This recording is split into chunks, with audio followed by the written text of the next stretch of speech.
এই কি কি বললেন? তুমি যদি আর কাঁদো তাহলে তোমার আহনাব ভাইকে উড়িয়ে দিব। Cause you are only mind. কাঁদলে আমার জন্য কাঁদবে, আন্ডারস্ট্যান্ড?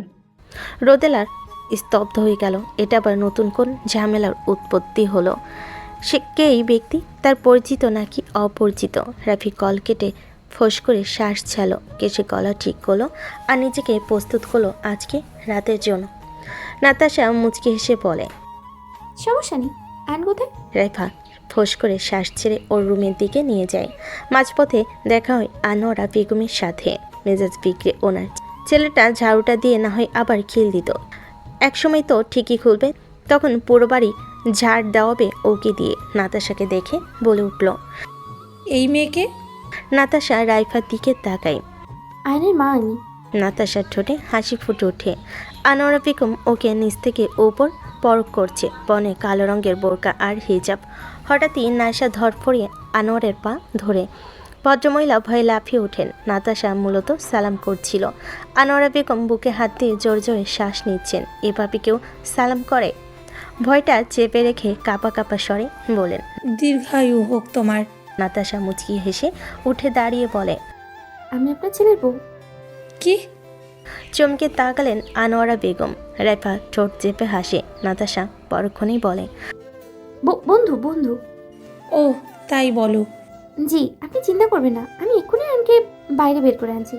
আনোয়ারা বেগম ওর কনফিডেন্স দেখে অবাকি হলেন। পরক্ষণে বললেন, আয়ানের মেয়ে বন্ধুও আছে? কখনো বললো না তো। নাম কি তোমার? নাতাশা আসিয়া। নাতাশার উত্তর শুনে আনোয়ারা বেগম বলেন, ও, দেখো পারো কিনা বের করতে। নাতাশা মুচকি হেসে এগিয়ে যায়। সব প্ল্যান করেই যেন সে এসেছে। রাইফাকে বলল, আপু কিছু কাগজ আর একটা ম্যাচ দিন। আহা দিনই না। রাইফা হতবিহ্বল হয়ে কাগজ আর ম্যাচ আনতে চলে যায়। আনোয়ারা বেগম দেখছে সবটা। মেয়েটাকেও ভালো করে পরখ করছেন। রাইফা এগুলো নিয়ে হাজির হতে নাতাশা মুচকি হাসে। বোরকার হাতাটা উঁচুতে উঠিয়ে কাগজগুলো আনোয়ারা আয়নের দরজার সামনে রেখে ম্যাচ থেকে কাঠি বের করে আগুন ধরালো। কাগজে লাগাতে আনোয়ার বেগম চেঁচিয়ে উঠলেন। আরে কি? নাতাশা চুপ থাকতে বলো। আনোয়ার বেগম থেমে বললেন, কুর একটা ছবি নিয়ে ফুলরে বসেছিল আয়ন। চোখ দুটো ফোলা ফোলা, বোঝা যাচ্ছে সে অনেকক্ষণ কেঁদেছে। হঠাৎই তার নজর গেল তার তৈরি করা প্ল্যানের কাগজের দিকে। সুযোগই পেল না সে। কুর হাস্যজ্জ্বল ছবিটার দিকে তাকিয়ে বলো, ধোকা দিয়েছিস তুই আমাকে, সুহাসিনী। আমার এই চোখের পানির মূল্য তোকে দিতেই হবে। আমি কাঁদবো আর তুই সংসার করবি। আগুন জ্বালিয়ে দিব আমি তোর সংসারে। হঠাৎ নাকে পোড়া গন্ধ আসতে তার কথা থেমে যায়। দরজা দিয়ে ধোয়া আসতে দেখে চমকে উঠল সে। ওটা দাঁড়ালো তৎক্ষণাৎ। আগুন দেখা যাচ্ছে। তার বাড়ি থেকে আগুন লাগালো। হাই হাই, আয়নের পৌঁছে আসে না সে কিছু করার আগে তার উপরে এরকম গজব পড়ে কেন? এইমাত্র ঘোর সংসারে আগুন লাগানোর কথা ভাবছিল, আর এখন হঠাৎই চিৎকার শুনতে পেল। তার মা আর রাইফা আগুন বলে চেঁচাচ্ছে। অ্যানকুর ছবিটা ফেলে দিয়ে ধরফড়িয়ে দরজা খুলে।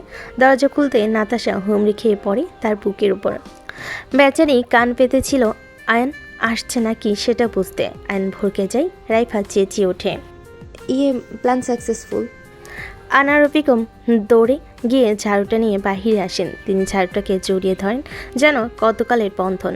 তিনি অন্তত পরিষ্কার পরিচ্ছন্ন মানুষ। দিনে 24 বার ঝাড়ু দেওয়া তার অভ্যাস। আর নাতাশাকে বাহু ধরে দাঁড় করিয়ে বলে, তুমি কি করছো এখানে? নাতাশা মুচকি হেসে বলে, তোমার সাথে দেখা করতে এলাম। আর নাতাশার উপরে আজ রেগে। আহনাফের বিয়ের ব্যাপারে সে নিশ্চয় জানতো, তাও কেন তাকে বলো না? সে তো জানতো কুহুকে আইন কতটা ভালোবাসে। আইন কঠোর স্বরে বলে উঠল, চলে যাও এখান থেকে। নাতাশা, তোমার মুখ দেখতে চাই না আমি। তাহলে চোখে টিপ মেরে রেখো। ফাইজলামও করবে না একদম। নাতাশা ভিতরে গেল। আইন বলে উঠল, বেরিয়ে যেতে বলেছি তোমাকে আমি। আনোয়ার বেগম ধমকে উঠলেন, এই চুপ। আমরা এতক্ষণে চেষ্টা করেও দরজা খোলাতে পারিনি, আর ও কি সুন্দর এসেই করে ফেলেছে সেটা। এদিকে আয় তো মা। নাতাশা যাওয়ার আগে আনোয়ারা বেগমই গিয়ে ওর মাথায় হাত বুলিয়ে চুমু খেলে কপালে। আইন বলল, তোমরা এসব পিরিত বাহিরে গিয়ে করো। তুই আমাকে বেরিয়ে যেতে বললি বাবু? আনোয়ারা বেগম আবেগী স্বরে বলেন। আইন যশোচক শব্দগুলো। নাতাশা বলল, আমি তোমার সাথে কথা বলতে চাই। আমি চাই না। আনোয়ারা বেগম বলে উঠলেন, তুই বলবি না। তোর বাপ বলবে কথা। বাপকে আনো। কথাটা বলেই জিহ্বা কাটলো আয়ান। আনোয়ারা বেগম জাটো দিয়ে ওর পেছনে দিল এক বাড়ি। নাতাশা ফিক করে হেসে ফেলে অন্যদিকে ঘুরে। আয়ান মায়ের দিকে হতাশ চোখে তাকালো। আনোয়ারা বেগম বলে উঠলেন, কত বড় বেয়াদব, বলে বাপকে আনো। আজ তোর একদিন কি আমার একদিন। আনোয়ারা শাড়ির আঁচলটা কোমরে গুজে কেউ কিছু বলারকে ভদ্রমহিলা ঝাড়ুনি ওকে তাড়া করতে লাগলেন আর নিজের দুঃখ ভুলে দৌড়াচ্ছে। থাম বেয়াদব ছেলে, ছ্যাকার মা কি বাপ, আগেই এমন একটা মার দিলে সিধে হয়ে যেতি। নাতাশা আর রাইফা হো হো করে হেসে ফেলে। আয়ান বলছে, মধ্যবিত্ত পরিবারের ছ্যাঁকাকেও শান্তি নেই। আনোয়ার বেগম এটা শুনে ঝাড়ুটা ছুঁড়ে মারলেন। আয়ন আর্তনাদ করে উঠল। মান সম্মান আর রাখল না তার মা। আমি বলছি না আমার মেয়েকে আমি নিয়ে যাব। শাকত আলম আর আহনাফ দুজন কুহুর দুহাত ধরে টানছে আর বলছে কথাগুলো। কুহু বলে উঠল, শরীরটা ব্যথা করতেছিল, এখন আরাম লাগতেছে। দুজনের রক্তচক্ষু কুহুর কথা শুনে ভ্যাবাচাকা খেল। তবে আহনাফ সেসব পাত্তা না দিয়ে বলল, বিয়ে করছে আমি, বউ আমার থাকবে আমার কাছে। জন্ম তো আমি দিছি। আপনি না, আমার বউ দিছে। বউয়ের পেটে বাচ্চা আসলো কিভাবে? আমার কৃতিত্ব সব। বউ না থাকলে দিতেন কারে? সব কৃতিত্ব আন্টির। কুহুর কানটা গরম হয়ে গেল এদের কথা শুনে। যেমন জামাই তেমন শ্বশুর। শাকত আলম বলে উঠলেন, যারই হোক মেয়ে তো আমার। ছিল, এখন সে আমার বউ। শাকত আলম কুহুর হাত টেন ধরে বলেন। আগে আমার মেয়ে। আহনাফ তার অপর হাত টান মেরে বলল, আগের দিন বাঘে খাইছে, এখন সে আমার বউ। হারুন রহমান এবার শাকত আলমকে দেখছেন, একবার আহনাফকে দেখছেন। হঠাৎ শাকত রিভলভার বের করে আহনাফের দিকে তাক করলেন। আহনাফও তৈরি ছিল।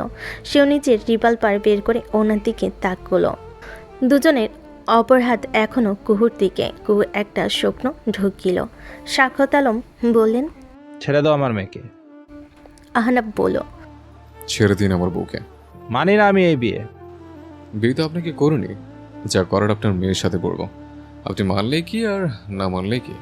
কুহু চোখ বড় বড় করে তাকালো আহনাফের পানে।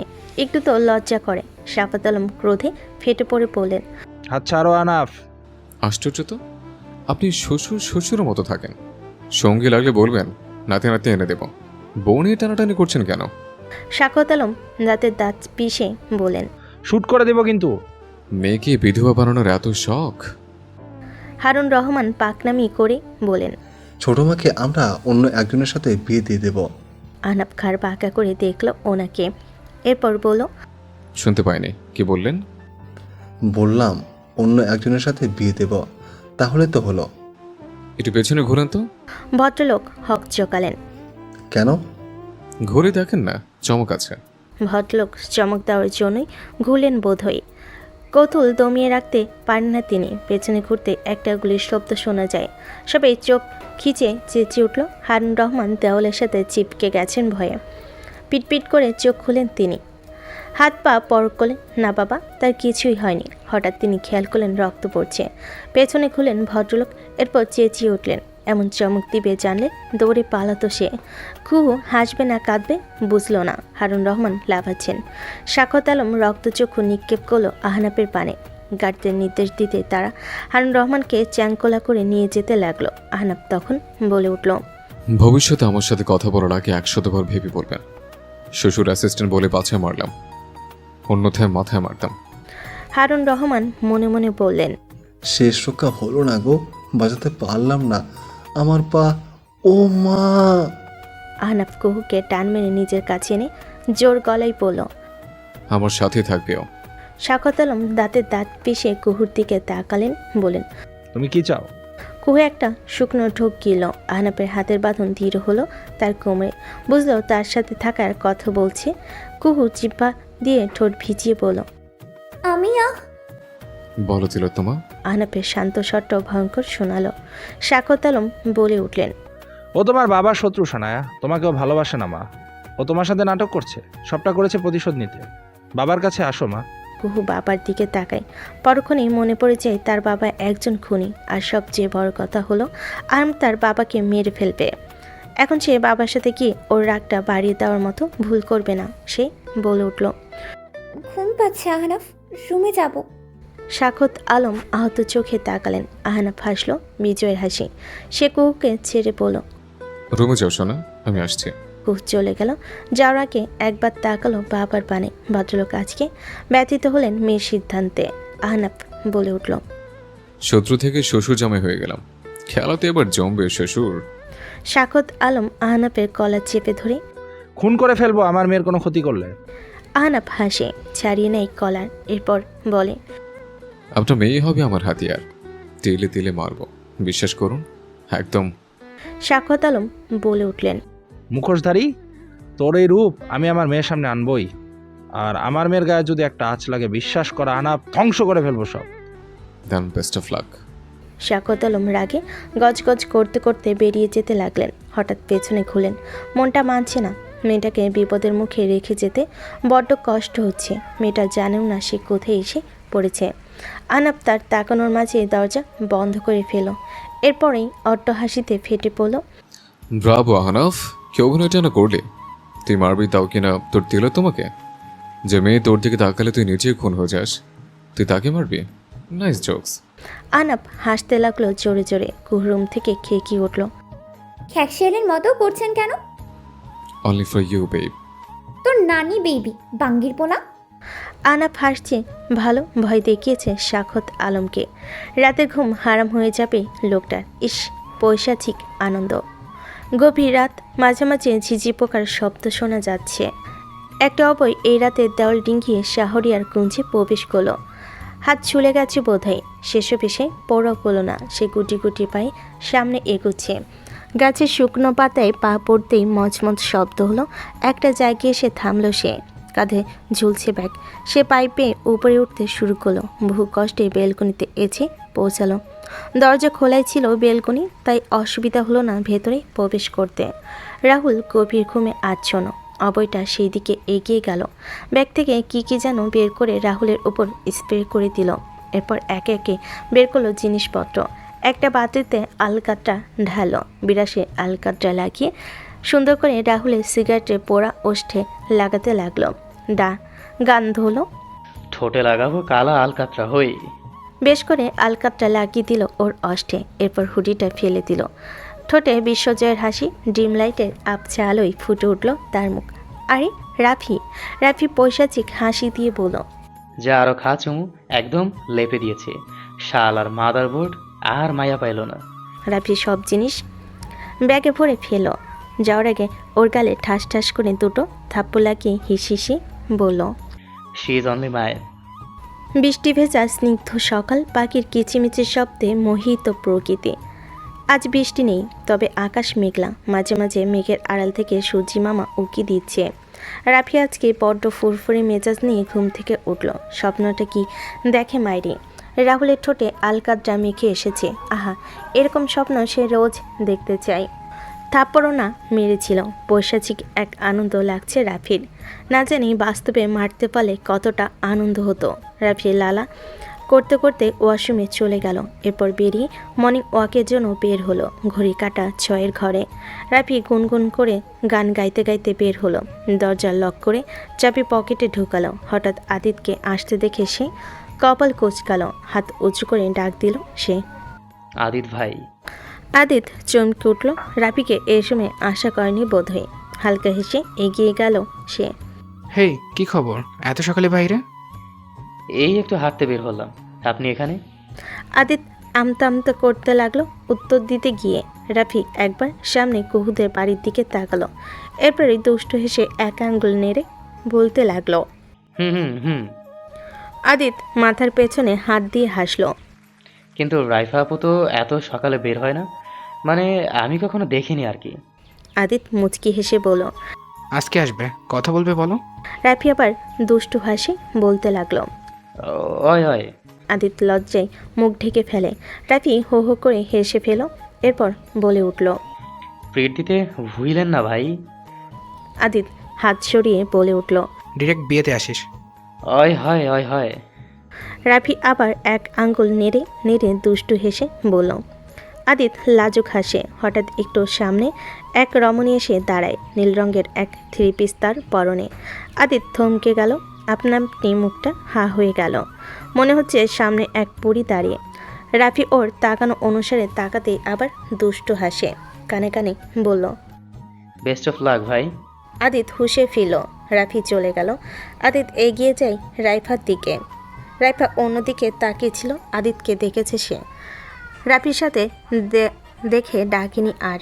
গতকাল রাত 3টা পর্যন্ত সে আদিতের সাথে কথা বলেছে। ছেলেটা নাছোড়বান্দা, বলে কিনা বিয়ে না করলে সুসাইড করে ফেলবে।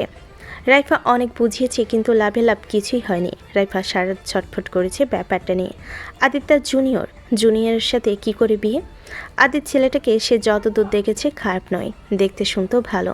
জুনিয়র না হলে এক কথায় সে রাজি হয়ে যেত, কিন্তু তাদের পরিবারও এটা মানবে না, অনেক ঝামেলা হবে। তাই রাইফা ঠিক করেছে ওকে সামনাসামনি বোঝাবে। তাই সকাল সকালেই ডেকেছি। High rifle. রাইফা হুঁশে ফিরে মুচকি হেসে বলল, আপু, কল মি আপু। আদিত একটু ভেবে বলে, আপা ডাকি তাহলে? রাইফা কপাল কুচকে বলল, আপু আর আফাই তফাৎ কি? আদিত দাঁত কেলিয়ে বলল, আতে আধা পাতে পাগল, আপা মানে আধা পাগল। হ্যাঁ, জি আপা। আমি পাগল? অর্ধেক, তা না হলে আপু বলে ডাকতে বলতে না। রাইফা খেপলো এবার। চুপ বেয়াদব, তোমার আর আমার এজ গ্যাপ জানো? 3 বছর 1 মাস 5 দিন। রাইফা অবাক হলো, এত কিছু জানে কিভাবে। নিজেকে সামলে সে বলে, ওদিকটাই চলো। আদিত বাধ্য ছেলের মতো রাইফার পিছে আসে। একটা বট গাছে নিচে বসার জায়গা করা, ওরা সেখানটায় দূরত্ব রেখে বসে। কিছুক্ষণ নীরবতায় কাটলো। পাখি কিচিমিচির শব্দ শুনলো দুজন। রাইফা নিজেকে ঠিকঠাক করে নীরবতা ভেঙে বলে উঠল, দেখো আদিত্য, তুমি যেটা ভালোবাসা ভাবছো সেটা ভালো লাগা ছাড়া আর কিছুই না। তোমাদের বয়সটাই এমন, অনেক কিছুই ভালো লাগবে এখন, কিন্তু পরে রিগ্রেট করবে এর জন্য। আর আমি চাই না সেটা। বুঝতে পারছো তুমি আমার কথা? আদিত বলে উঠল, তোমার কি আমাকে টিনেজার মনে হয়? তেমনটা না। তাহলে ভালো লাগা আর ভালোবাসার মাঝে তফাৎ আমি যথেষ্ট বুঝি। আজ পর্যন্ত প্রপোজাল কম পাইনি। কই, কারোর প্রতি তো এমন ফিলিংস কাজ করেনি। কাউকে দেখে তো হৃৎপিণ্ডটা ঢোলের মতো বাজেনি। তোমাকে দেখে কেন? রাইফা হাসলো, এরপর বলল, প্রথম প্রথম এমন মনে হবে, এরপর যত দিন যাবে বিরক্ত কাজ করবে। আমি তোমার চেয়ে বয়সে বড়, একটা সময় তোমার নিজেরই খারাপ লাগবে বিষয়টা। পরে আফসোস থেকে এখন একটা কোচিং মেয়ে দেখে বিয়ে করে নাও। আদিত মুচকি হেসে বলল, তোমার প্রতি আমার বিরক্ত কাজ করবে? হাসালে আপা। বন্ধ কর আপা বলা। রাইফা দাঁত কটমট করে বলল। আদিত বলল, তুমি না ডাকতে বললে? আপু ডাকতে বলছি, তুমি ইনডাইরেক্টলি পাগল বলে অপমান করছো। ইনডাইরেক্টলি? আমি তো সরাসরি বলছি তুমি পাগল। আদিতের সোজা সাপটা উত্তর শুনে মেজাজ বিগড়ায় মেয়েটার, কিন্তু এখন রাগলে চলবে না। সে কোমল স্বরে বলল, আদিত্য, তোমার জীবন কেবল শুরু, এখন অনেকটা পথ বাকি তোমার। আমার প্রতি তোমার এই ফিলিংস কেবল কিছু সময়ের জন্য। আমি এখানে আর কিছুদিন আসছি। আমি চলে গেলে তোমার এইসব ফিলিংসও শেষ হয়ে যাবে, ভুলে যাবে তুমি আমাকে। জীবন এমনই আদিত্য, আজ যেটাকে তুমি নিজের সব কিছু মনে করছো, কাল সেটা ছাড়াই তুমি বিনা বাধায় চলতে পারবে। আদিত শুনল সবটা, কেন যেন রাগ লাগছে তার। সে নিজেকে শান্ত রেখেই বলল, ওয়েল, আমার ফিলিংসগুলো তার মানে ওয়ান সাইড? তোমার আমার প্রতি কোনো অনুভূতি কাজ করে না? রাইফা নিরুত্তর। সত্যি কি এটা ওয়ান সাইড? আদিত যদি আজ তার জুনিয়র না হতো সে কি মানা করতো? হয়তো না। বয়সটা এখন দেওয়াল হয়ে দাঁড়িয়েছে তাদের মাঝে। এই দেওয়াল ভাঙতে গেলে হাজার বাধা আসবে। রাইফা চায় না আদিত তার জন্য কোনো ঝামেলাই পড়ুক। ছেলেটা সবেমাত্র ক্যারিয়ার শুরু হবে। রাইফা ফোঁস করে শ্বাস ছেড়ে বলল, না, করে না। আদিতে মনে হলো ওর বুকের বা পাশটায় কেউ তীর ছুঁড়ে মেরেছে। আদিত অত্যন্ত হাসি খুশি প্রাণবন্ত একটা ছেলে। জীবনে কষ্ট আসলেও সেই কষ্ট তার ঠোঁটে সবসময় হাসি দেখে নিজেই লজ্জা পেয়ে চলে গেছে। আজ প্রথমবার হৃদয় ব্যথা অনুভব করছে সে। রাইফা বলল, তোমার জীবনে আল্লাহ ভালো একজনকে পাঠাবে, খুশি একটা মেয়েকে পাঠাবে, দেখো। রাইফা বলেই খিলখিল করে হেসে উঠল। আদিত দেখল তা, বিমোহিত হলো তার অক্ষি যুগল। আবার প্রেমে পড়ল সে এই মেয়েটার। আদিত হেসে বলল, রিজেক্ট করলে? রাইফা বলল, রিজেক্ট প্রশ্নই আসে না। তোমাকে তো আমি তোমার সঠিক পথটা দেখিয়ে দিচ্ছি। তুমি ছেলে হিসেবে যথেষ্ট ভালো আদিত্য। তুমি আমাকে সবসময় পাশে পাবে একজন বন্ধু হিসেবে, এর থেকে বেশি কিছু আশা রেখো না। আদিত ফোঁস করে শ্বাস ছাড়ল। তখন হঠাৎ তার দুঃখে দুঃখিত হয়ে একটা কাক তার হাতের উপর পটি করে কা কা করতে করতে উড়ে চলে গেল। হতভম্ব হলো সে। রাইফা হা হয়ে গেল। এরপর জোরে জোরে হাসতে লাগলো। আদিত তাচ্ছিলের হাসি দিয়ে বলে, হাতি কাদায় পড়লে চামচিকেও লাথি মারে। কর কর, যা খুশি কর, সময় তো তোদেরই। রাইফা হাসি থামালো। আদিত বলল, এটাই তোমার শেষ সিদ্ধান্ত? তুমি বিয়ে করবে না আমাকে? রাইফা মুচকি হেসে বলল, আমি তোমার যোগ্য নই, তুমি আমার থেকে 1000 গুণ বেটার ডিজার্ভ করো। আদিত পকেট থেকে তৎক্ষণাৎ একটা ছোট্ট শিশি বের করে মুখ খুলে কিছু দানা বের করে মুখে পুরে দিল। এত দ্রুত সেই কাজটা করলো যে রাইফা বাধা দেওয়ার সময় পেল না। আদিত গলায় হাত দিয়ে জোরে জোরে শ্বাস নিতে লাগলো। শরীর হেলে পড়েছে তার। আদিত হেসে বহু কষ্টে বলে উঠল, আজ মৃত্যু পথে দাঁড়িয়ে আমি তোমাকে বলতে চাই, ভালোবাসি আমার সিনিয়র প্রেমিকা, ভালোবাসি। আদিত ছটফট করছে। রাইফা চিৎকার করে উঠল। আদিত, সূর্যের আলো চোখে পড়তেই কুহু চোখ কুঁচকে ফেলে। মেঘের আড়ালে সূর্যটা ঢেকে যেতেই আবার সে চোখ ঠিক করে। আবার মেঘ সরে গিয়ে আলোটা পড়তে সেই ঘুমের মাঝে চকসূচক শব্দ করে। আহনাব খুব মনোযোগ সহকারে তা দেখছে। মেয়েটাকে ঘুমের মাঝে কি যে মায়াবী লাগে। ফোলা ফোলা গাল দুটোতে গাঢ় করে চুমু খেতে ইচ্ছে করে। খেয়েছেও একটু আগে। মেয়েটা এতটা গভীর ঘুমে আচ্ছন্ন যে বুঝতেই পারেনি। রাতে কুহুর কথায় সে অন্য রুমে ঘুমায়। আহনাব চায় না তাকে জোর করতে।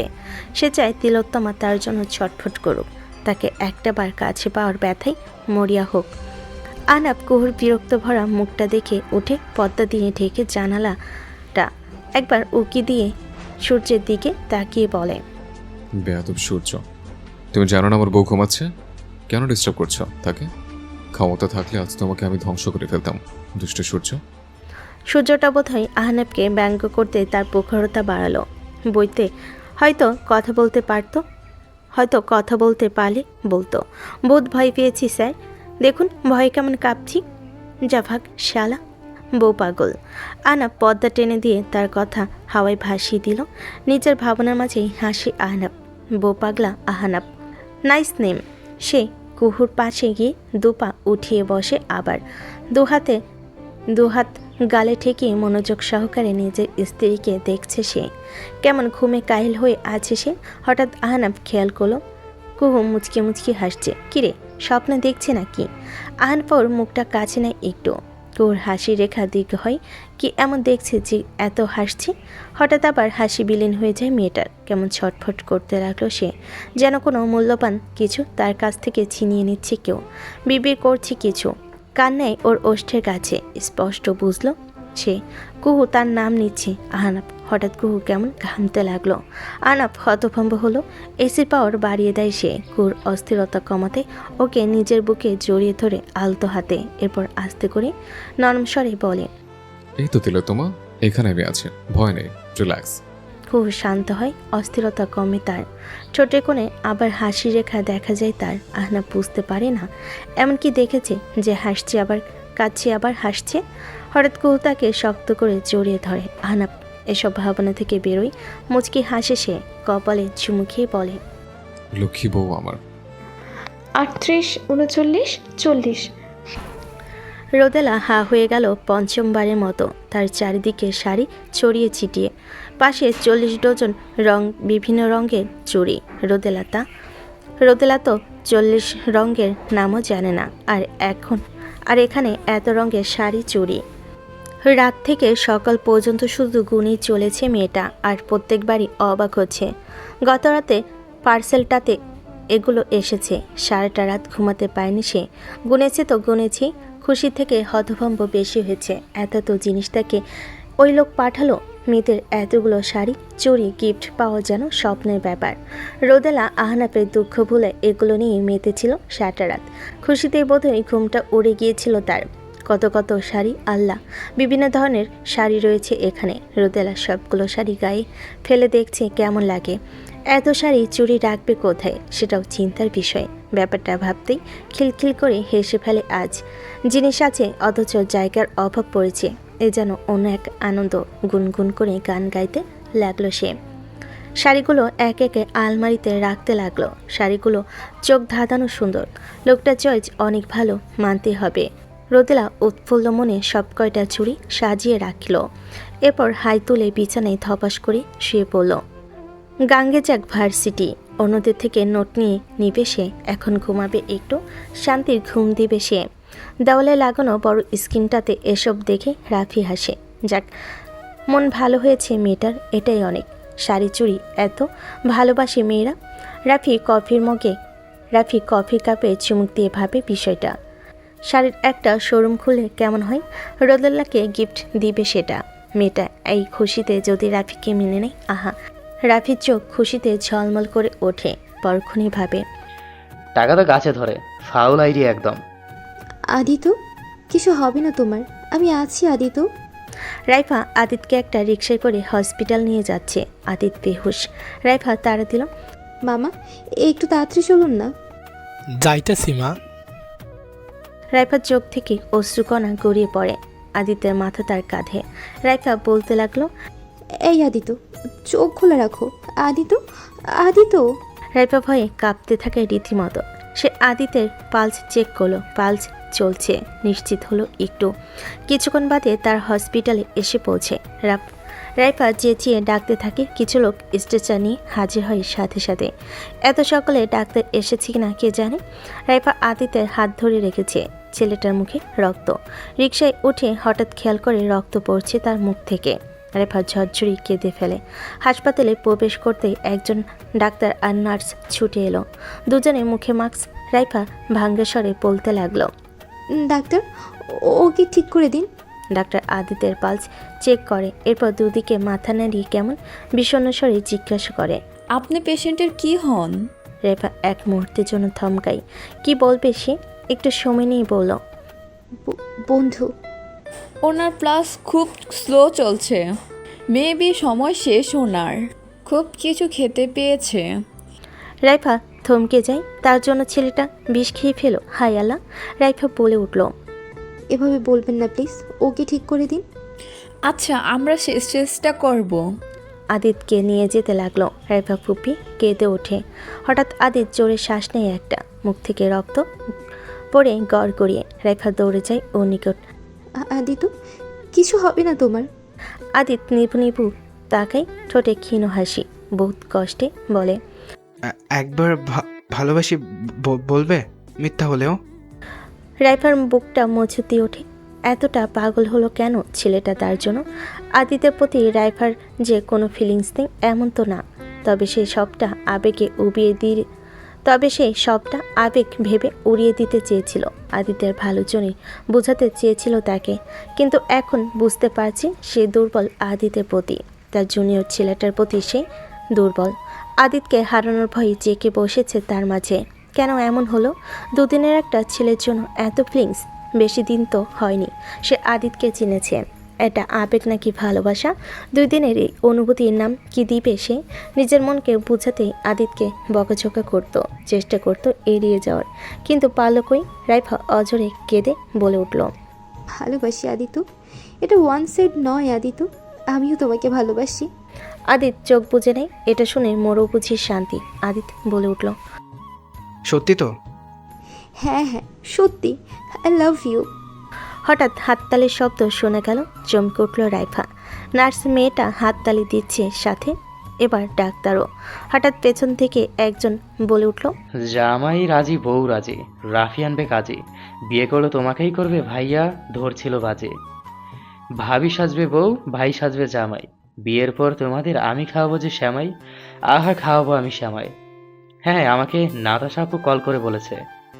রাইফা ফুরকে গেল রাফিকে দেখে। কান্না থামিয়ে বিস্ময় নিয়ে তাকিয়ে রয়েছে। ডাক্তার আর নার্স মাস্ক খুলতেই রাইফা চমকে উঠল। আরিফ আর নাতাশা। হঠাৎ আদিত উঠে বসলো। লাল রঙা ঠোঁটে তৃপ্তের হাসি তার। দুহাত দুদিকে পাখির মতো মেলে পড়ল। আমিও তোমাকে ভালোবাসি জান। রাইফার কপাল কুঁচকে আসে। তার মানে আদিত নাটক করেছিল? এত বড় ধোকা! আদিত বলে উঠল, কাম সিনিয়র। ঠাস করে একটা থাপ্পড় পড়ল আদিতের গালে। সবার হাসি বন্ধ হয়ে গেল। রাইফা চেঁচিয়ে উঠল, এগুলো মজা করার বিষয়? ফালতু ছেলে কোথাকার! আমার ফিলিংস নিয়ে মজা নিচ্ছ তুমি? কতটা ভয় পেয়েছিলাম আমি ধারণা আছে তোমার? এগুলো নিয়ে মজা করে কেউ? রাস্কেল।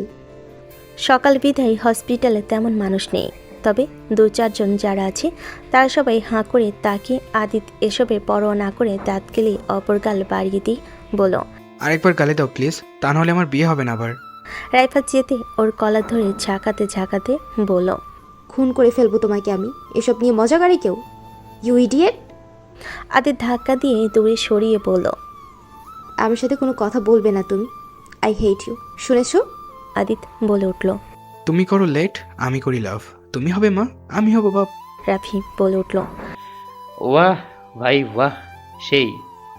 রাইফা রাফির দিকে তীক্ষ্ণ দৃষ্টি নিক্ষেপ করলো। রাফি চুপসে গেল।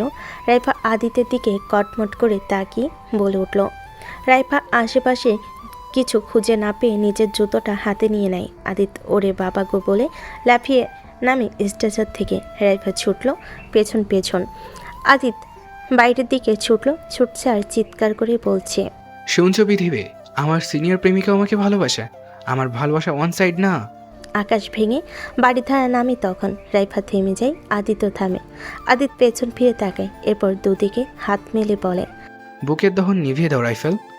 রাইফা প্রথমে গেল না, ভাবলো কিছু, এরপর ছুটে গিয়ে লাফিয়ে পড়ল আদিতের বুকে। আদিত তাল সামলাতে না পেরে পড়ে গেল ওকে নিয়ে। বৃষ্টিতে ভিজে যুবথুবু দুজন। আদিত শক্ত করে জড়িয়ে ধরে তাকে। পেছনে আসছিল আয়ান। রাইফা নাকি কোনো ছেলের সাথে হসপিটালে এসেছে, এটা এক লোক তাদের বাসায় জানায়। আশেপাশে একটা হসপিটালই আছে, তাই সে এখানেই আসছিল। রাইফার আদিতকে এভাবে দেখে ওর হাত থেকে ছাতাটা পড়ে যায়। হা হয়ে গেছে সে, এক পা করে পেছনে যেতে লাগলো। এতটা আশ্চর্য তো কুর বিয়ের খবর শুনো হয়নি সে। পেছনে যে ড্রেনের ঢাকনা খোলা ছিল সেটা ভুলে গেল। অসাবধানতায় ড্রেনে গিয়ে পড়ল সে। ও মা! চিৎকার শুনে আদিত আর রাইফা পেছনে তাকায়। কাউকে দেখতে পেয়ে আদিত বলে। হবে কোনো মদন টদন, বাদ দাও, হাগ মি টাইটলি। রাইফাও পাত্তা দিল না। সময় সকাল 10টা। মেঘ সরে গিয়ে রোদ উঠেছে আবার। দেখে বুঝবার উপায় নেই যে ভোরে মুষলধারে বৃষ্টি পড়েছে। কুহু আড়মোড়া ভেঙে ঘুম থেকে উঠল। আহনাব প্রবেশ করলো তখন। গুড মর্নিং তিলোত্তমা। কুহু ঘুমু স্বরে বলল। Good morning. আহনাব কফির মগটা পাশে রেখে বলল। ঘুম কেমন হলো? বিন্দাস। আহনাব হেসে ওর চুল এলোমেলো করে বলল। তাই? কুহু মাথা ঝাঁকায়। পরনে আহনাবের ঢিলে ঢোলা শার্ট। শাড়ি পরে ঘুমাতে অসুবিধা বিধায় এই কাজ। আহনাব মুগ্ধ নয়নে দেখে তা। যদিও সকাল থেকে বহুবার দেখেছে, তাও তৃষ্ণা মিটছে না তার। কুহু হঠাৎ বলে উঠল। জানেন, আজকে অনেক অদ্ভুত স্বপ্ন দেখেছি। আহনাবের হঠাৎ মাথায় এলো কুহুর সকালের হাসি আর কান্নার কথা। সে বলে উঠল। কি দেখলে? কুহু লাজুক হেসে বলে উঠল। না, বলবো না। আহনাব কপাল কুঁচকায়। কেন? লজ্জা লাগে। আহনাব ওর গা ঘেঁষে বসলো। এবার বলল। এমন কি দেখলে লজ্জা লাগছে? কুহু বলে উঠল। বলা যাবে না, আপনি মজা নেবেন। আহনাব কুহুর কানের লতিতে কামড় বসিয়ে দিল। কুহু কেঁপে উঠল। বলবে নাকি অন্য উপায় অবলম্বন করব? কুহু বলে উঠল। বলছি। আহনাব হাসলো। কুহু মিনমিন করে বলল। দেখলাম যে একটা ক্যান্ডেল লাইট ডিনারে নিয়ে গেছেন আপনি আমাকে। আপনি না, ওই যে একটা গান আছে না, শুধু তোমারই জন্য, ওই গানটা গাইছেন আর আমি মনোযোগ দিয়ে শুনছি। আহনাব মিটিমিটি হেসে বলে। তাই? কুহুর মুখটা মলিন হয়ে গেল হঠাৎ। আহনাব কপাল কুঁচকায় তা দেখে। কি হলো? এরপর হঠাৎ আপনার উপর কে বা কারা আক্রমণ করে। লোকগুলো আপনাকে আমার থেকে অনেক দূরে নিয়ে চলে গেল। আমি কেঁদে কেঁদে একাকার করে ফেলি। মনে হচ্ছিল আমাদের প্রণয়ের অন্তিম ক্ষণ ছিল সেটা। তারপর হঠাৎ একটা বাচ্চা ছেলে আমার কাছে আসে। সে আমাকে জড়িয়ে ধরলো। হঠাৎ ছেলেটা বড় হয়ে গেল আর তার মাঝে আপনার চেহারা ফুটে উঠল। আমি খুশি হয়ে জড়িয়ে ধরলাম। আহনাব ভাবুক হলো একটু, এরপর বলে উঠল। তার মানে আমাদের ছেলে হবে? আমি তো মা হতে পারবো না। আহনাব হাসলো, বলল। আল্লাহ ভরসা, সে যাই হোক, এসব স্বপ্নই হয়, বাদ দাও। কুহু বলে উঠল। ভোরের স্বপ্নও সত্যি হয়। আমি নামাজ পড়েই ঘুমিয়েছিলাম, বুঝতে পারছি না কিছু। আহনাব কুহুকে বুকের মাঝে নিয়ে বলল।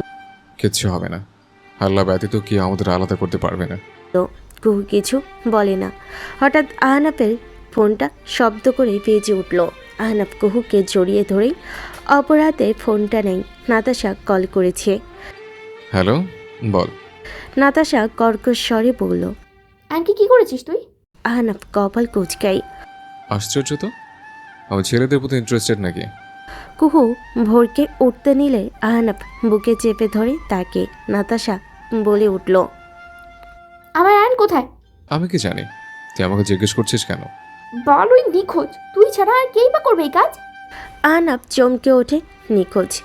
আমি ওকে মেরে কি করব? আর তিলোত্তমা তো আমার হয়েই গেছে।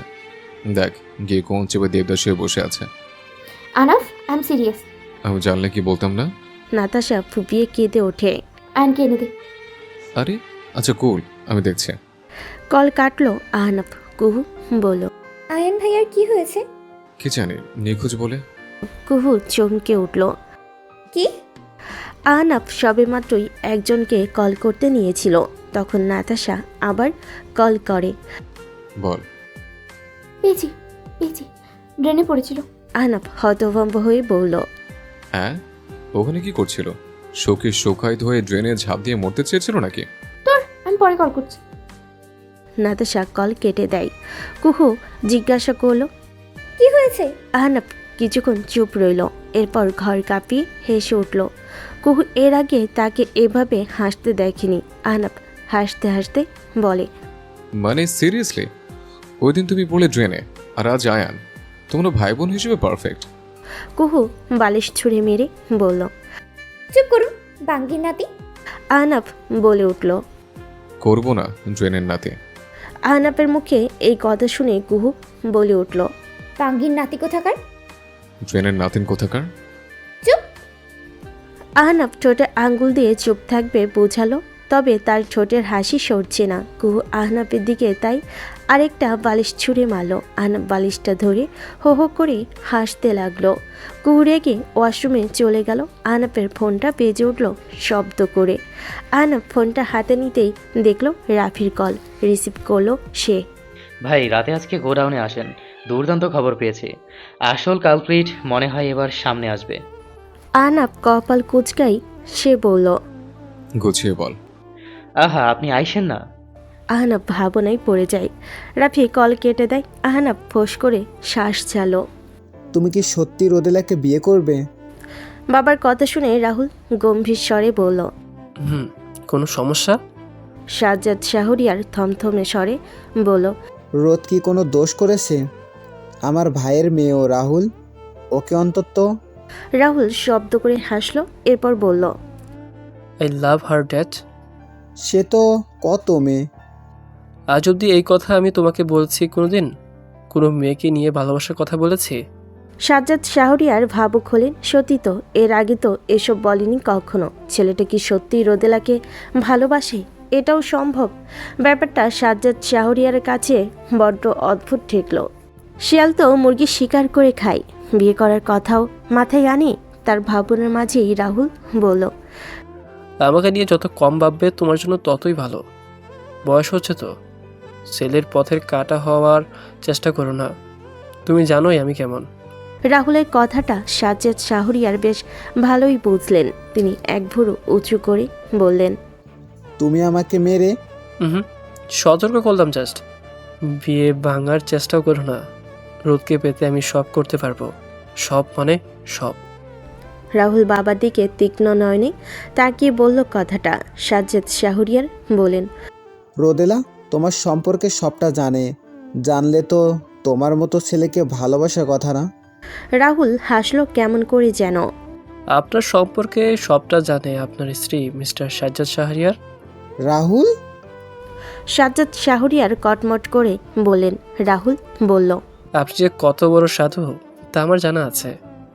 ভাইয়ের মেয়ের জন্য এত দরদ উঠতে পড়ছে যে, বাইরে যে কতটা ভালোবাসেন তাও আমার জানা আছে। তাই আমার সাথে লাগতে আসবেন না। সাজ্জাদ শাহরিয়ার চুপসে গেলেন। রাহুল উঠে দাঁড়ালো। বিয়ে ভাঙার চেষ্টাও করবেন না, ধ্বংস করে ফেলবো। আই রিপিট, ধ্বংস করে ফেলবো। রাহুল কথাগুলো বলে হনহন করে চলে গেলেন রুম থেকে। সাজ্জাদ শাহরিয়ার দাঁত কটমট করে দেখে গেলেন তা। রাহুল নিজের রুমের দিকে গিয়েও ফিরে এলো। রোদকে দেখতে ইচ্ছে করছে তার। গতকাল কি একটা পার্সেল নিয়ে যে রুমে গেল আর রুম থেকে বের হয়নি। রাহুল রোদেলার দরজা খুলতে গিয়ে বুঝল দরজা ভেতর থেকে বন্ধ। অবাক হলো সে, ভেতর থেকে তো দরজা বন্ধ করে না সে। তাহলে আজ কি হলো? রাহুল অস্থির হয়ে উঠল খারাপ চিন্তায়। আহনাফের বিয়ের কথা শুনে উল্টাপাল্টা কিছু তো আবার। রাহুল দরজা ধাক্কাতে লাগলো, রোদেলা খুলছে না। রাহুল দরজা ভাঙার সিদ্ধান্ত নিল। দরজা ধাক্কানোর শব্দে সবাই এসে হাজির হলো এখানে। আকিল শাহরিয়ার অফিসে গিয়েছেন। জেন বেগম আর আনিসা বেগম হতচকিত হলেন। কি হয়েছে বাবা?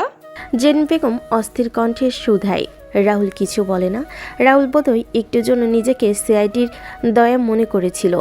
দরজা জোরে লাথি মেরে বসে। দরজা তো খুললই না, উল্টো তার পায়ে আঘাত পেল। দমে থাকলো না সে। পরপর কতগুলো ধাক্কার পর দরজা খুলে গেল। আনিসা বেগম কিছু বলছেন না।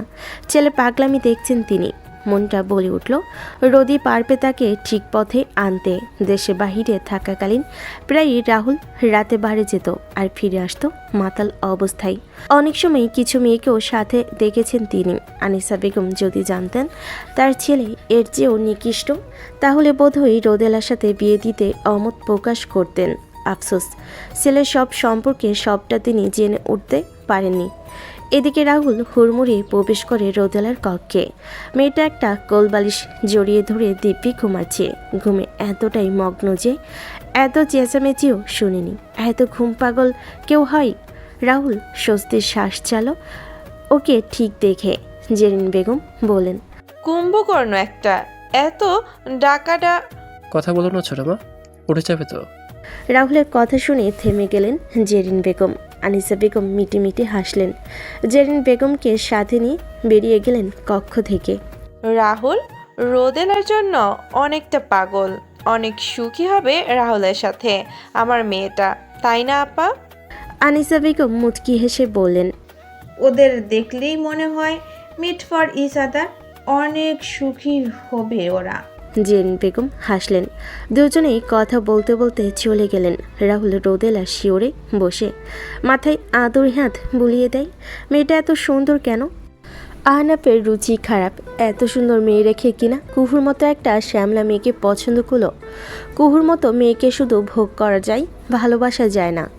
রোদেলা কত কিউট। রাহুলের নজর যায় রোদেলার গোলাপি ওষ্ঠ জোড়ায়। পরক্ষণে নিজেকে সামলে নেয়। রোদ একবার এর জন্য তাকে থাপ্পড় মেরেছিল। হাই, কিছুদিন পরে রোদের এই অষ্ট কেন?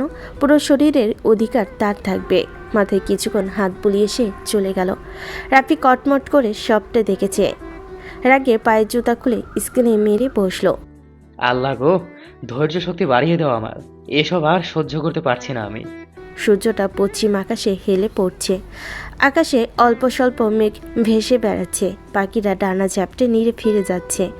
আকাশে বুকে এ যেন এক অদ্ভুত শিল্পকার্য হয়ে ফুটে উঠেছে।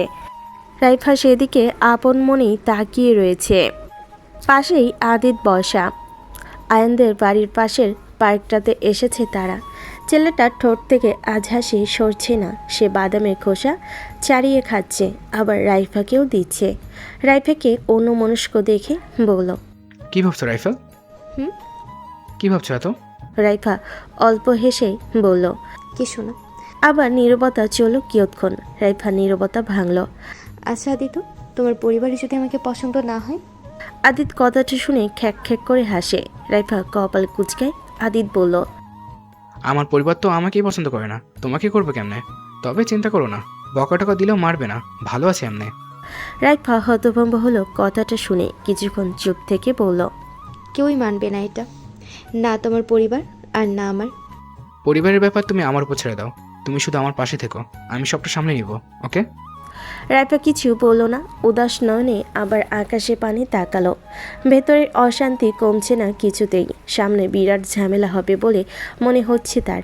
আদিত বুঝলো সবটা। সে রাইফার হাতের উপর হাত রেখে বলল, এসব নিয়ে টেনশন করো না, আমি আছি তো। আদিতের এই আমি আছি তো কথাটাই কিছু একটা ছিল। রাইফার মনির অশান্তিটা কমে গেল এটা শুনে। মনটা হালকা হলো তার। মুচকি হাসলো আদিতের পানে তাকিয়ে। আদিত বলে উঠল, উফ, এমনভাবে হেসো না, মেয়ে কিছু করে ফেলতে ইচ্ছে করে। রাইফা হো হো করে হেসে ফেলল এটা শুনে। আদিত মুগ্ধ নয়নে দেখে তার প্রেয়সীর হাসি। মাগরিবের নামাজ পড়ে কুহু বিছানাতেই বসলো। কিছুতেই স্বপ্নের ব্যাপারটা সে ভুলতে পারছে না। মন বলছে খারাপ কিছু হবে। তাহাজ্জুদের নামাজ পড়বে বলে ঠিক করলো।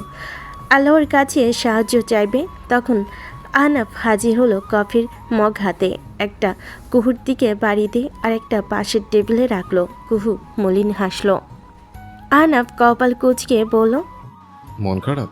কুহু দুদিকে মাথা নাড়ে, অর্থাৎ না। আহনাফ বলল, তাহলে কিছু না। আহনাফ কুহুর পাশে বসলো। কিছু তো হয়েছে, বলো না কি হয়েছে।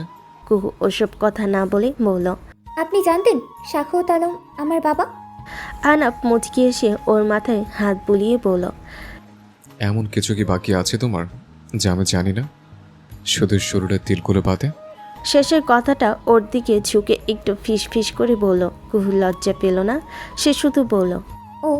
আহনাফ অসন্তুষ্ট হয়ে বলল, হোয়াট? ও, লজ্জা পৌঁছেছিল তোমার? কুহু ভুরু কুচকে বলল, কেন, এতে লজ্জা পাওয়ার কি আছে? আহনাফ ফোঁস করে শ্বাস ছেড়ে নিজের কফির মগ হাতে নিয়ে বলল, না, কি থাকবে, কফিটা ঠান্ডা হয়ে যাবে। কুহু ফু দিয়ে চুমুক দিল। তখন বেল বেজে উঠল। আহনাফ কপাল কুচকালো, বলল, আমি দেখছি। আহনাফ কক্ষ থেকে বেরিয়ে যায়। দরজা খোলার আগে ছোট ছিদ্রটা দিয়ে একবার দেখে নিল কে এসেছে।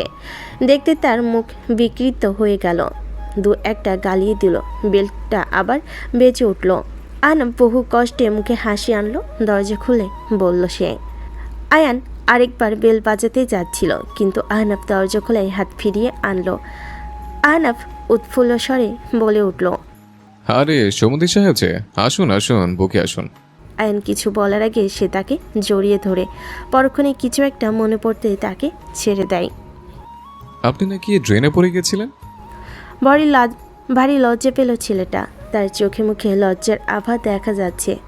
আহনাফ আস্তে করে বলে উঠল, বেচারা ড্রেন। আয়ন চমকে বলল, হোয়াট? আরে না না, কিছু না। আরে ভেতর আসুন সমুদ্রী সাহেব। আয়নকে ভেতর নিয়ে এসে আহনাফ কুহুকে ডাকতে লাগলো। কি গো, কোথায় তুমি? দেখো তোমার ভাই এসেছে। আহনাফ আয়নের মনে জ্বালা ধরাতেই বোধহয় এভাবে বলল। আয়ন হাত মুষ্টিবদ্ধ করে ফেলে। সে মোটো কুহুর ভাই নয়। এদিকে কুহু বাহিরে এসে আয়নকে দেখেই হতভম্ব হয়ে গেল। আয়ন তো আকাশ থেকে পড়ল। বসা থেকে দাঁড়িয়ে গেল ছেলেটা। কুহুর পরনে আহনাফের শার্টার প্যান্ট, গলায় একটা গামছা ঝুলানো। ভেতরটা কেঁপে উঠল আয়নের। কুহু বলে উঠল, আরে আয়ন ভাইয়া কেমন আছেন? আহনাফ আয়নের কাজ চেপে আবার বসালো। আরে বসুন মিয়া। আহনাফ কুহুর দিকে এগিয়ে যায়। কুহুর সামনে আসা চুলগুলো কানে পিছনে গুঁজে দিয়ে একটু জোরেই বলল, তুমি ওনে শোনা, এসব পড়ে কেউ ভাইয়ের সামনে আসে? আমাকে লজ্জায় ফেলছে তুমি। যাও, সুন্দর একটা শাড়ি পরে এসো, নাকি আমি পরিয়ে দিব আবার? আবার আয়নের মাথা চক্কর দিয়ে উঠল। ওরে আল্লাহ, ওরা কি তবে? না না, এমন কিছু না। এমন কিছু হলে কুহু উড়ে এসে থাপড়াতো তাকে। ওই সত্যটা তো জানতো। তাহলে কুহু এদিকে নিজে লজ্জে পড়েছে খানিকটা। ভুল করে এসব পরেই চলে এসেছে। শাড়ি পরতে অনেক ঝামেলা, তাই আহনাফের জামা কাপড়ই পরে। সে ছুটে রুমে চলে গেল। আহনাফ ঠোঁট কামড়ে বসে। এরপর আয়নের পাশে বসে বলল, তো কেমন আছেন সমুদ্রী সাহেব? আয়ান বলেই ডাকুন, ওটা কেমন যেন শোনায়।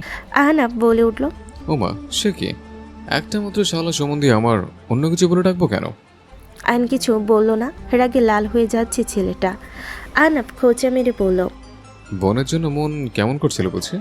আহা, আপনাদের ভাই বোনের বন্ধন দেখে চোখে পানি এসে যায়।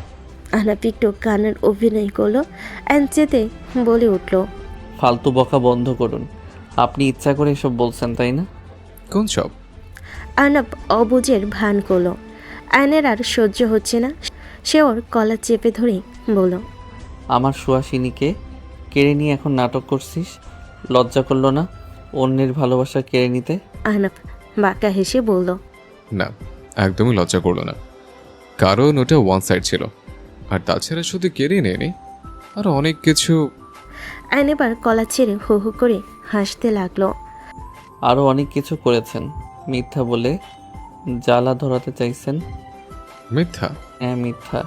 সত্য হলে এখনও আমাকে এখানে বসিয়ে রাখতেন না। কুহুও খুশি হতো না আমাকে দেখে। আহনাফ অবুঝের মতো বলল, কেন বলুন তো? আয়ন কিছু বলে না। আহনাফের ঠোঁটের কোণ বেঁকে গেল। সে বলল, কিছু হলে বোধহয় এটা জেনে ফেলতাম যে কেউ ধর্ষিতা না, এটার জন্য। আয়নের মাথায় বাজ পড়ল যেন একটা। সে চমকে তাকায় আহনাফের দিকে। আহনাফ এক পায়ের ওপর আরেক পা তুলে ঠোঁটের কোণে অদ্ভুত এক হাসি। আয়ন একটা শুকনো ঢোক গেল। এত বছর ধরে লুকিয়ে রাখা সত্যটা কি এবার বাইরে চলে আসবে? নির্ঘাত জেল হবে তার জন্য। বুক ডিপ ডিপ করতে লাগলো তার। আহনাফ বলল, আরে আপনি ঘামছেন কেন? রিল্যাক্স সমুদ্র সাহেব। আইন কোনো মতে বলল, কে বলেছে ও ধর্ষিতা না? আহনাফ শাহরিয়ারকে বড্ড হালকা ভেবে নিয়েছেন আপনি, তাই না? এইসব জানা আমার বাম হাতের খেলা সমুদ্র সাহেব। আইন ঘেমে একাকার হয়ে গেল। তখন কুহু এসে হাজির হলো। মেয়েটা একটা সবুজ রঙের শাড়ি পরেছে। আবার বেল বেজে উঠল। কুহু বলল, আমি দেখছি। দরজা খুলল সে। ভরকে গেল সাথে সাথে। রোদেলা আর রাহুল বাদে প্রত্যেকটা মুখ তার অচেনা। রোদেলা জড়িয়ে ধরল তাকে। বেবি। কুহু হালকা হেসে ওর পিঠে হাত রাখল। রাহুল এসব দেখে চোখ উল্টায়। ঢং যত সব। সে কর্কশ্বরে বলল, ভেতরে যেতে দিবে না? কুহু সরে দাঁড়ালো। আহনাফ উঠে দাঁড়িয়েছে ততক্ষণে। এদের দেখে একটু অবাকি হয়েছে সে।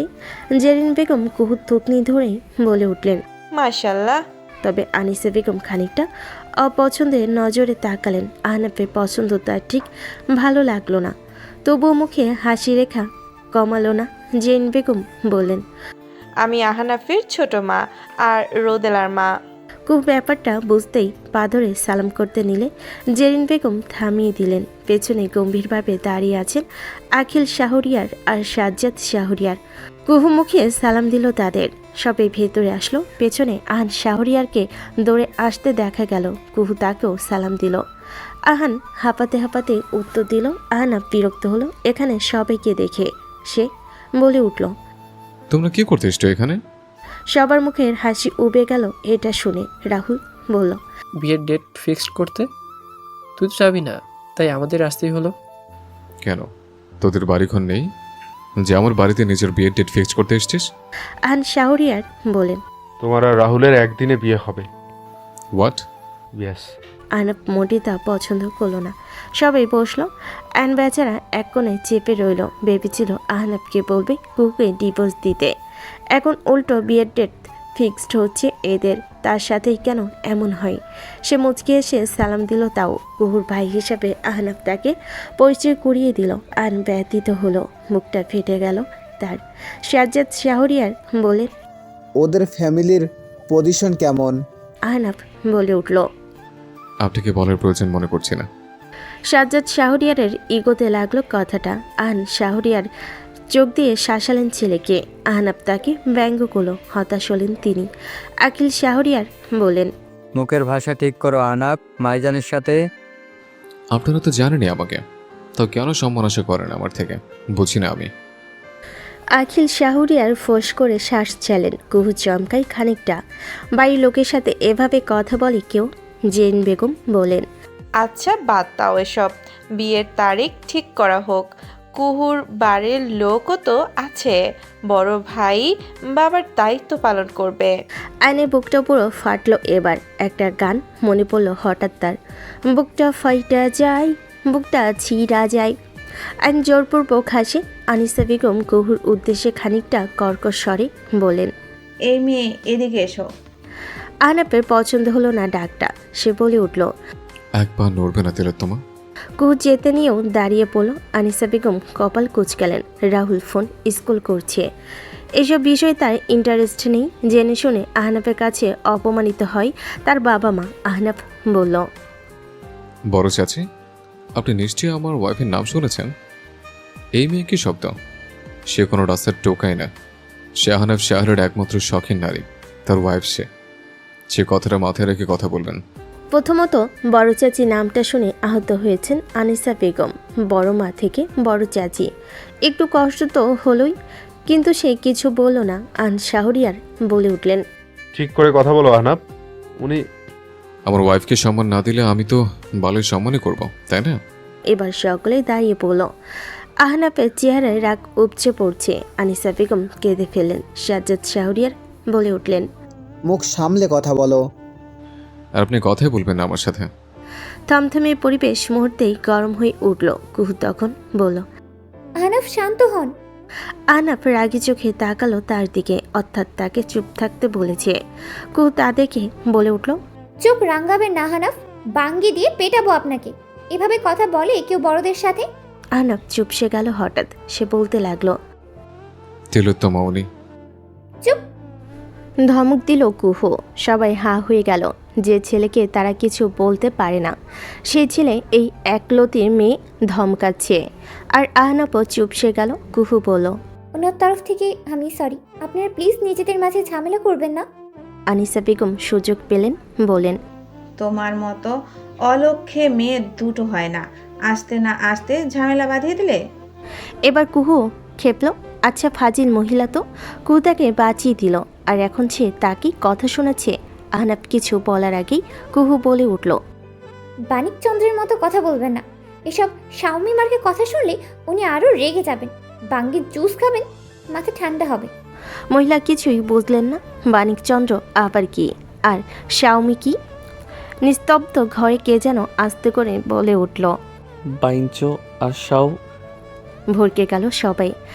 কথাটা কে বলল দেখার জন্য সবার দিকে তাকালেন তিনি। সবাই এক একজনের দিকে তাকাচ্ছে। কে বলল কথাটা? রোদেলা এদিকে হুহা করে হাসতে লাগলো। সাজ্জাদ শাহরিয়ার তা দেখে রেগে বলেন, হাসছো কেন বেয়া? রাহুল বলে উঠল, শব্দটা গলায় আটকে রাখুন, আমি মুখ খুললে আপনার বিপদ। ও হাসছে, তাতে আমার ভাবের কি? হাসো তুমি। সাজ্জাদ শাহরিয়ার গটমট করলেন শুধু। কিন্তু কথাটা কে বলল? রাগে সবার মাথা আগুন ধরে যাচ্ছে। চিপায় বসে থাকা আয়ন এদের রাগি মুখ দেখে আরও চিপকে গেল সোফার সাথে। সে তো উপকারের জন্য মিনিংগুলো বলে দিল, উল্টো বিপদ ডাকলো নাকি? চাঁদ আজ মেঘের আড়াল থেকে লুকোচুরি খেলতে ব্যস্ত। মেঘ সরে যেতে এসে তার সোনালি আলো দিয়ে মুখরিত করে ফেলল চারপাশ। আবছা আলোয় ফুটে উঠল শহরটা। কোনো নবদম্পতি হয়তো আজ চন্দ্রবিলাস করেছে, আবার হয়তো কেউ নিজের বিষণ্ণ ভরা জীবনের কথা উগড়ে দিচ্ছে চাঁদের দিকে তাকিয়ে। রোদেলা কোন দলের? রাহুল রোদেলাকে ছাদে নিয়ে আসে চন্দ্রবিলাস করবে বলে। রোদেলা আসলো, তার মন অন্যদিকে পড়ে রয়েছে। রাহুলের সাথে বিয়ে ঠিক হয়েছে তার। আহনাফ আর কুহুরও ওই দিনই আনুষ্ঠানিকভাবে বিয়ে হবে। তার ভাগ্য এতটা নির্মম না হলেও তো পারত। বাহিরে যতই বলুক সে, আহনাফের প্রতি তার ফিলিংস শুধু ভালো লাগা ছিল। আসল কথা তো সে জানে আহনাফ ভাইকে সে যে ঠিক কতটা ভালোবাসে। আর কোনোদিনই কি কাউকে সে এভাবে ভালোবাসতে পারবে? হয়তো না। ওই দিন সে বিয়ে করবে না, কিন্তু প্রিয় মানুষকে অন্যের হতে দেখবে। অদ্ভুত এক যন্ত্রণায় বুকের ভেতরটা পিছিয়ে উঠল তার। রাহুল বলল, আগে কখনো এভাবে চাঁদ দেখা হয়নি আমার। আজ তুমি আছো বিদায় হঠাৎ ইচ্ছে করলো। ভালোই লাগছে, তাই না? রাহুল পাশে বসা রোদেলার দিকে তাকালো কথাটা বলে। রোদেলাকে অন্যমনস্ক দেখে কপাল কুঁচকাল সে। তার পাশে বসে অন্য কেউ ভাবছে। ব্যাপারটা মানতে পারল না ঠিক সে। রোদেলার বাহুতে হাত রেখে বলল, কি ভাবছ? রোদেলা চমকে উঠল। রাহুল বলল, এত গভীরভাবে কি ভাবছিলে? রোদেলা মুচকি এসে একটা মিথ্যা বলল, আমাদের বিয়ে কথা ভাবছিলাম। প্রথম বিয়ে করব, জীবনে ভাবা তো লাগে। রাহুল শব্দ করে হাসে। এরপর আচমকা রোদেলার দিকে ঝুঁকে যায়। রোদেলা চমকে পেছনে নেই মাথা। রোদেলার শেষ মাথায় চেপে বসে। রাহুল ওর চোখের দিকে তাকিয়ে বলল, আরো বিয়ে করার ইচ্ছে আছে বুঝি? যদি ভালো। ওখানে থেমে যাও বেবি গার্ল। রাহুলই তোমার একমাত্র মনের অধিকারী হবে, বুঝছো? রোদেলার মনে একটা গান ভেসে এলো তখন। তুই পাগল, তোর মনও পাগল। আরে তুই পাগল, তোর মনেও পাগল। জোরপূর্বক হেসে বলল, জি আচ্ছা। রাহুল সোজা হয়ে বসলো। রোদেলা হঠাৎ বলে উঠল, আপনি একে কখনো প্রেম করেছেন? রাহুল একটু থমকায়। মিথ্যা বলবে? সত্যি বললে তো রোদেলার ভালো লাগবে না। কি একটা ভেবে সে বলল, একজন ছিল। রোদেলা চমকে গেল। সে তো ভেবেছিল না বলবে। কোর কথা কি বলে দিবে সে? রোদেলা বলল, সে কোথায় এখন? রাহুল মলিন হেসে বলল, নেই, অনেক দূরে চলে গেছে। রোদেলা মুখ কুচকায়। মরে গেছে নাকি? রাহুল কথাটা শোনা মাত্রই ওর দিকে তাকায়। রোদেলা একটু ভরকায়। ইয়ে মানে ওভাবে বলতে চাইনি। মরে গেছে। কি? রাহুল আকাশের পানে তাকিয়ে নিজের অভিনয় শুরু করে দিল। তার সাথে অনলাইনে পরিচয় আমার, মিট করবে বলে বাইনা ধরল। আমি দেশে এসেছিলাম, তবে দেখা আর হয়নি। আসার সময় একটা গাড়ি অ্যাক্সিডেন্টে এসে চোখ বুজে ফেল রাহুল। রোদেলা মুখ কুচকে তাকিয়ে ডিরেক্ট মেরে দিল, শালা কি বজ্জাত। বাধ্য এসেও অভিনয় শুরু করলো, ওনাটা মুখে চেপে কাঁদার ভান করে বলে উঠল, এত কষ্ট আপনার জীবনে, আমি এবার ছ্যাঁকা দিয়ে সেই কষ্ট আরো বাড়িয়ে দেবো ইনশাল্লাহ।